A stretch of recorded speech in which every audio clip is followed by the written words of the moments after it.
Bang Deo, Ya. kemarin kan Nikita Mirzani anaknya yang belum 17 tahun meminta untuk ibunya ditangguhkan penahanannya. Ya. Tapi sekarang ini akhirnya adik kandungnya sendiri yang datang ke Polda untuk meminta penangguhan penahanan. Bagaimana sih Bang kalau dari segi hukumnya? Jadi begini, ketika Nikita Mirzani kan sekarang sedang ditahan, kemudian kalau anaknya belum usia 17 tahun nggak bisa, kemudian adiknya, jadi adiknya Nikita Mirzani ini bisa karena dia di atas usianya udah dewasa kan, jadi dia bisa kemudian mengajukan permohonan penahanan. Jadi yang bisa mengajukan permohonan penahanan itu pertama adalah si tersangka sendiri, ya. Yang kedua penasihat hukumnya. Yang ketiga keluarganya, saudara. Dan yang keempat kadang siapapun yang mau menjamin, siapapun orang yang kemudian kenalan dia mau menjamin bisa, tapi ini paling dianggap tidak bisa untuk kemudian menjadi penjamin utama. Jadi yang paling bisa itu adalah penasihat hukum dan keluarga. Gitu. Nah, setiap permohonan penangguhan penahanan harus ada penjamin kan, begitu. Persoalannya, apakah bisa kemudian mengajukan permohonan penangguhan penahanan? Jawabannya bisa. Apakah kemudian permohonan penahanan ini kemudian bisa kemudian dikabulkan oleh penyidik? Jawabannya untuk kasusnya Nikita Mirzani sulit dikabulkan. Kenapa? Karena kasusnya itu terkait dengan pemerasan. Pemerasan itu memang susah dikabulkan penangguhan penahanannya. Sama seperti kasus pembunuhan itu nggak bisa dikabulkan permohonan penangguhan penahanan, sama kayak kasus pencurian, penganiayaan berat, perkosaan, percabulan di bawah umur itu nggak bisa ditangguhkan. Termasuk narkotika itu nggak bisa ditangguhkan. Jadi siapapun yang mengajukan permohonan penangguhan penahanan terhadap Nikita Mirzani bisa, tapi agak sulit dikabulkan, malah cenderung nggak bisa dikabulkan. Jadi Nikita Mirzani akan tetap ditahan. Alasannya mungkin yang lebih itu apa sih Bang yang Karena memberatkan? kasusnya adalah kasus pemerasan. Karena kasus pemerasan itu jarang orang ditangguhkan. Gitu. Karena dasar dari pemerasan ini mirip sama kasus pembunuhan, melukai orang lain, mencederai orang lain, baik secara psikis maupun fisik. Gitu. Nah, kalau pemerasan itu kan ada pemerasan yang fisiknya orang dilukain, ada juga orang diancam dibunuh. Nah, itu kan pemerasan kan. Nah, itu nggak bisa ditangguhkan karena melukai orang baik secara psikis dan fisik. Apa karena 20 tahun penjara juga Bang Itu untuk salah satu standar dari hukum kita yang mengatur bahwasanya kalau ancaman hukumannya di atas 5 tahun itu pasti ditahan. Tapi sebenarnya walaupun diancam 5 tahun bisa juga ditangguhkan penahanannya. Tapi khusus perkara-perkara yang objektifnya seperti ini itu memang posisinya adalah tetap ditahan. Jadi ada perkara yang posisi penahanannya karena subjektivitas dari penyidik, tapi ada juga perkara yang penahanannya karena objektivitas dari perkara itu sendiri. Yang disebut objektivitas perkara itu sendiri misalnya perkara pencurian, karena perkaranya pencurian yang nggak mungkin dilepaskan dia setelah ditangkap. Perkara pembunuhan kan nggak pernah ada perkara pembunuhan si pelakunya kemudian dilepaskan, ditangguhkan, kan tidak ada. Sama kayak pemerasan tidak pernah ada. kalau misalkan pengen justice collaboration Bang? Justice kolaborasi, justice kolaborator kan? Iya, kolaborator. RJ namanya. Iya. Iya kan? Ya. Apa banyak Restoratif. restoratif justice. Jadi kalau kita bicara restoratif justice, tidak semua perkara bisa restoratif justice. Perkara yang tidak bisa itu pembunuhan, pencurian itu sebenarnya tidak bisa. Penganiayaan berat itu sebenarnya tidak bisa. Yang bisa restoratif justice itu yang delik-delik aduan, tindak pidana aduan, misalnya pencemaran nama baik, kita masih bisa mengadakan restoratif justice. Atau kasus delik aduan yang lain, misalnya perzinahan, itu bisa restoratif justice ya. Tapi kalau kasus pembunuhan, pemerasan, penganiayaan berat, percabulan anak di bawah umur, perkosaan, itu nggak ada restoratif justice. Begitu. Jadi kasusnya Nikita Mirzani kan kasus yang sifatnya adalah pemerasan, jadi tidak dikenal restoratif justice nanti. Tapi banyak yang nyebut juga yang ini bisa dikenakan kasus suap menyuap. Tidak ada RJ ini adalah dimana posisinya adalah sama-sama menguntungkan, win-win solution. Gitu, sama-sama menguntungkan, dimana keadilan itu didapat berdasarkan kesepakatan para pihak dan adanya perdamaian, begitu kan. Jadi itu yang disebut RJ. Perkaranya tutup, kita cabut laporan. Siapa yang bisa cabut laporan? Hanya delik aduan yang bisa cabut laporan. Kalau delik pidana umum tidak pernah bisa cabut laporan. Apakah pemerasan delik aduan? Jawabannya tidak. Pemerasan itu tindak pidana umum. Gitu. Formanya ada. Sama kayak penggelapan, penipuan itu sebenarnya dari pidana umum. Ada korbannya tapi itu merugikan masyarakat juga.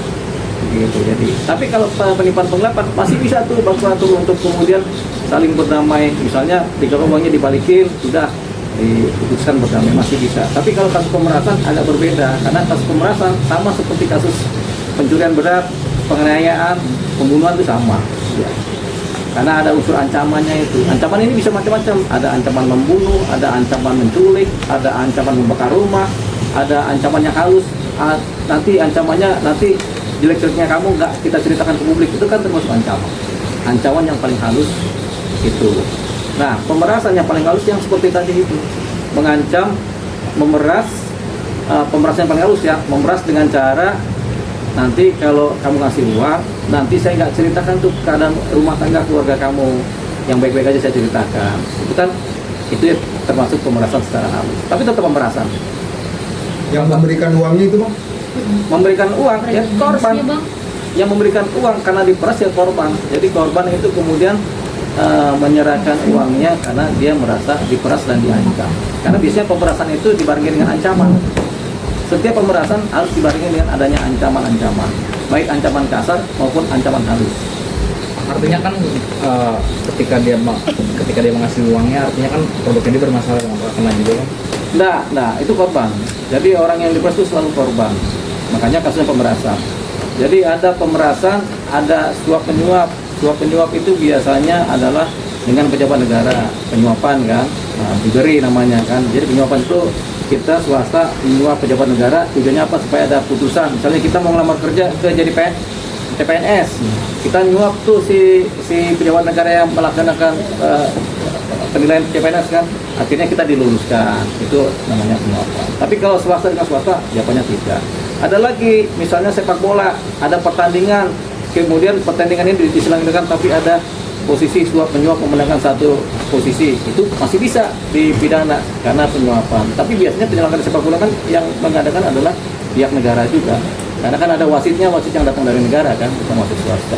Bang, tapi kan ini personal Bang, bukan kayak Harvey Muiz yang merugikan negara gitu. Iya. Tapi kok manis sama sih Bang? Ini personal, enggak. Kasus ini kan kayak kasus pembunuhan. Kita misalnya ada satu orang membunuh orang lain, itu kan personal. Si A membunuh si B, itu kan personal. Tapi yang dirugikan adalah publik, makanya disebut tindak pidana publik. Walaupun ini personal. Begitu sama juga pemerasan. Si A memeras si B dengan ancaman. Ini kan personal. Tapi kemudian yang dirugikan adalah publik. Nah, ini yang disebut sebagai tindak pidana umum publik. Jadi pemerasan termasuk tindak pidana umum, sama seperti kasus pembunuhan. Dan nilai posisi perkaranya sama, nilai kelukaan bagi keadilan itu sama. Walaupun nominalnya beda Bang. Nominalnya bisa berapa aja kan? Bisa 1 triliun kayak kasus Pertamina kan? 1 kuadriliun kan? Bisa cuma 700 triliun kayak kasus Harvey Muiz. Bisa juga cuma 4 miliar, tapi nilai perkaranya sama. Bang, Nilai pelakunya sama. misalkan ini apa kalau ada yang mau menjenguk kasus pemerasan ini dibatasi bang atau gimana sih bang? Karena kan tadi salah satu temennya Iya. ada yang mau datang tapi nggak boleh masuk gitu bang. Jadi begini, penjenguk terhadap tersangka yang ditahan, terhadap orang yang tentu ada waktunya. Senin Kamis, Senin Selasa Rabu Kamis Jumat misalnya, jamnya jam 9 sampai jam 3, itu ada waktunya. Kemudian tidak semua orang, tidak semua keluarga boleh menjenguk, hanya pada saat-saat tertentu dan keadaan tertentu dan siapa subjeknya. Jadi nggak bisa semua orang kemudian bisa menjenguk. Ini kan bukan rumah sakit nih, ruang tahanan kan. Kalau rumah sakit masih bisa, rumah sakit aja ada waktunya tuh. Posisi orang menjenguk. Sama juga ruang tahanan juga ada untuk menjaga ketertiban di dalam tahanan. Jadi nggak semua orang bisa. Begitu. Jadi yang bisa itu biasanya cuma penasihat hukum sama keluarga saja yang bisa menjenguk. Soalnya masih ada yang mau nggak mau ganti topik nih? Oke. Udah, Nah, bang. Ini lampunya siur-siur nih. Yang punya lampu. bang, ini juga kan ada seorang selebgram Ya. yang baru aja dilaporkan oleh FS atas kasus pencemaran nama baik melalui Undang-Undang ITE. Tapi yang dilaporkan ini warga negara asing, bang. Itu bagaimana hukum di Indonesia ya, bang? Ya, jadi setiap orang yang melakukan tindak pidana yang merugikan orang lain itu dipidana kan. Termasuk juga orang asing kalau dia melakukan tindak pidana. Jadi begini, ada orang asing dia di Jakarta, dia ngebunuh warga negara Indonesia, dia dipidana begitu. Sama juga orang asing juga kemudian dia mencemarkan atau menghina-hina orang Indonesia. Kalau zaman dulu susah karena harus ada kapal di kapal Indonesia, harus ada di wilayah Indonesia. Kalau zaman sekarang nggak ada kesepakatan internasional yang dimana setiap perkara pidana yang sifatnya cyber itu bisa ditangkap di mana aja pelakunya. Kalau merugikan orang Indonesia atau melakukan negara Indonesia bisa ditangkap di mana saja. Jadi karena dianggap kejahatan cyber crime di mana pelakunya bisa siapa aja. Karena cyber ini kan tidak mengenal wilayah. Bisa dari Amerika, bisa dari Jerman pelakunya, bisa dari mana-mana. Nah, ini makanya ada keadaan khusus terhadap pelaku pidana cyber. Karena cyber ini misalnya judi online. Orang yang mengatur-ngatur program judi online kan adanya di luar negeri. Tapi kalau mereka ke Indonesia, mereka bisa ditangkap. Begitu, karena melakukan kejahatan merugikan masyarakat Indonesia, merugikan negara Indonesia, bisa ditangkap. Termasuk juga kasus ini. Ini warga negara asing, tapi dia menghina terus orang Indonesia ini. Kan ketika dilaporkan, suatu saat ketika dia kecemplung masuk ke wilayah Indonesia, dia bisa ditangkap. Karena dianggap masa kelakuannya itu pada saat baik dia di luar negeri maupun pada saat di Indonesia. Karena apa yang dia edarkan itu kan berlaku nyala terus dia.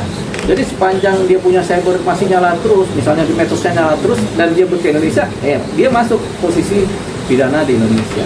Pada perkara ini hukumnya tetap pakai hukum Indonesia, Bang? Pakai hukum Indonesia, hukum undang-undang ITE Indonesia yang berlaku.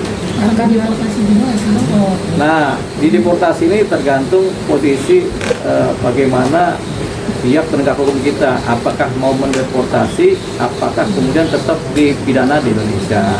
Jadi pada umumnya pelaku-pelaku ini tetap dipidana di Indonesia sampai pada titik kedubes dari tempat yang bersangkutan, yang bersangkutan kemudian memohon pengajuan supaya dideportasi atau dipidana. Ada juga langsung deportasi karena melakukan tindak pidana juga di tempat lain, jadi dideportasi aja supaya tetap ditangani di tempat lain, di negara lain kan. Tapi kalau dia di sini bisa juga ditahan di sini. Jadi banyak kasus-kasus terutama narkotika yang pelakunya orang asing tetap dipidana di Indonesia, bahkan dihukum mati di Indonesia ada juga. Gitu. Nanti akan ada peran serta dari Interpol juga ya, Bang? Interpol berperan, Mahkamah Agung berperan, kemudian Kementerian Luar Negeri berperan, banyak perannya. Imigrasi juga berperan. Jadi semuanya punya peranan di negara kita ini, di para instansi ini kan. Kalau persoalannya adalah warga negara asing, termasuk Pak Kedubes, Kementerian Luar Negeri berperan juga. Udah? Oke. 3, 2, 1. Ada lagi sebenarnya gue. Udah, lagi. Foto dulu. Iya, Bang, foto dulu. Ini kan yuk tadi ya. Mau lanjut lagi yuk, kan?